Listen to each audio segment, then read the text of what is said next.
Overclockers, are you looking for a dark action RPG to sink your teeth into? Well, Vampire the Masquerade Bloodlines 2 is launching on the 21st of October, and I'm here with all the info you're going to need about the game engine, PC hardware requirements, and the best PCs to play. So let's dive in.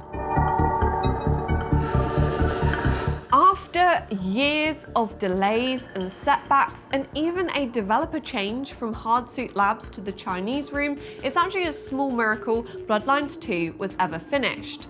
A major milestone was upgrading the title from Unreal Engine 4 to Unreal 5, and the Chinese room supposedly spent a lot of time debugging and optimizing their code with extensive research, some collaboration with Epic, and various trials and errors. Therefore, I feel pretty hopeful the game should be well optimized and run smoothly at launch, and the gameplay demos available do look pretty well polished. Looking at the gameplay and graphics, I think it was well worth the extra time to upgrade the engine. Bloodlines 2 is set in a foggy, dark and spooky Seattle with some clever lighting and shadows that can only really be achieved with Lumen, a new real-time global illumination technology. It is the perfect setting for a vampire, a city recreated in photorealistic detail with ornate architecture and densely detailed environments thanks to the nanite technology. It really sets the atmosphere for some epic storytelling with cinematic cutscenes and branching dialogue. Fight or finesse your way through the various dangerous characters and factions as an elder vampire. Meet the power players, ally yourself with one of 6 factions, which will change your playstyle and skill set, and then decide who's gonna rule and what the city will become. Now let's talk hardware requirements, but don't worry, it's unlikely Bloodlines 2 will be the final nail in the coffin for your aging PC.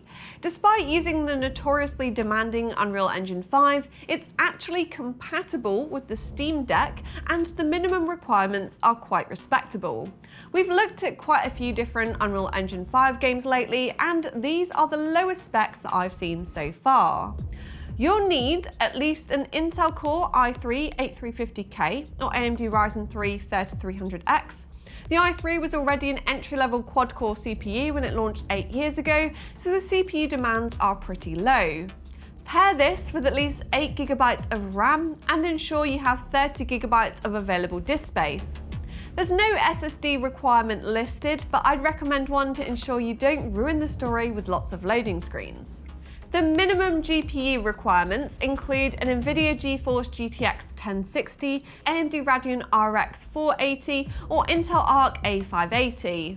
The limiting factor here appears to be VRAM, and they all have at least 6 GB, so watch out for that with older GPUs. Interestingly, the AMD Radeon 780M, an integrated laptop GPU found in thin and light laptops that was released earlier this year, will also run the game. There are actually no performance expectations listed at the moment, but minimum normally means around 1080p with low settings and about 30 to 50 FPS. So not really ideal if you want to make the most of the cinematic environment. For that, you're going to want to aim for the recommended requirements. To get a good experience at 1080p with high settings and at least 60 FPS, make sure you've upgraded to Windows 11 and have some pretty decent hardware. An Intel Core i5-12600K or AMD Ryzen 5 5600X or a reasonably new CPU with at least 6 cores is recommended. Pair this with at least 16 GB of memory, which is on par for the majority of modern titles. A mid-tier graphics card with at least 8 GB of VRAM is also required, such as an NVIDIA GeForce RTX 3060 Ti or AMD Radeon RX 6700 XT. There appears to be no option for an extra detailed texture pack, so a modest 30 GB of storage space is needed, and you'll also get the best experience with a high-speed SSD. Essentially, if you're someone that's invested in a decent gaming PC in the past 5 years or so, you should run Bloodlines 2 just fine. At the time of filming, there was no recommended hardware for ultra settings. However, NVIDIA has created a video showcasing the game's performance at 4K.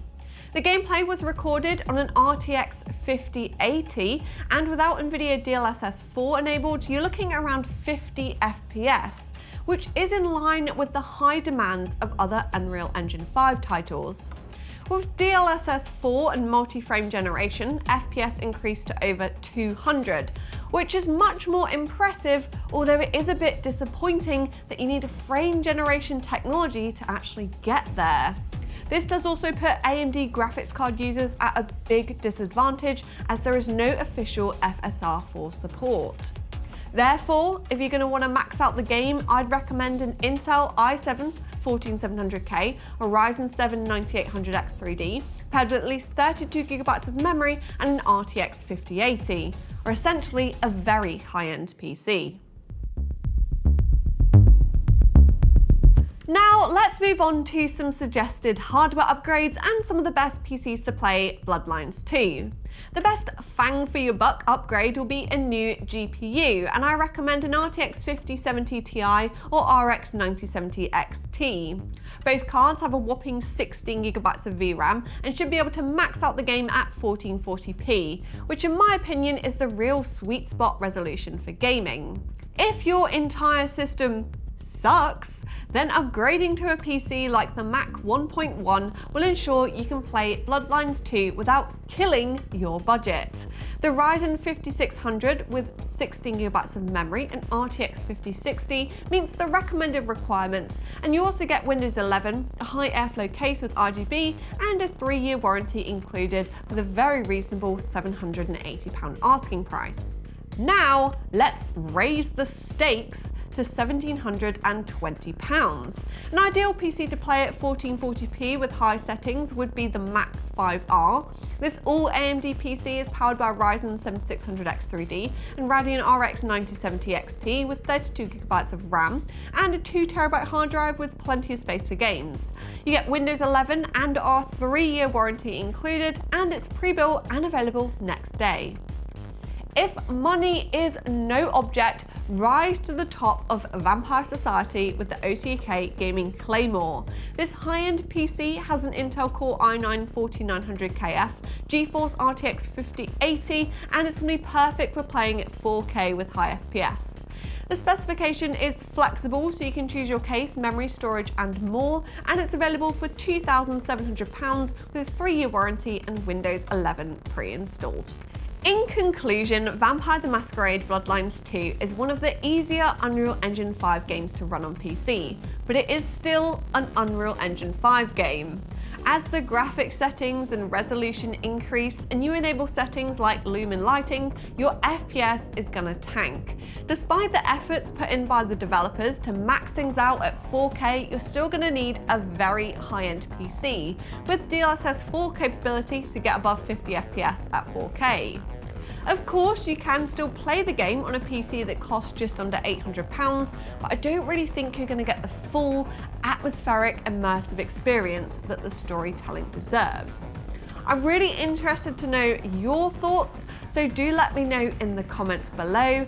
I think the existing footage and trailers do actually look really fun, and I can't wait to try playing as a vampire, so hopefully the gameplay is worth the hardware upgrade. If you enjoyed the video, make sure to like, subscribe, and why not check out one of our other Can My PC Play episodes. I'll see you again in the next one.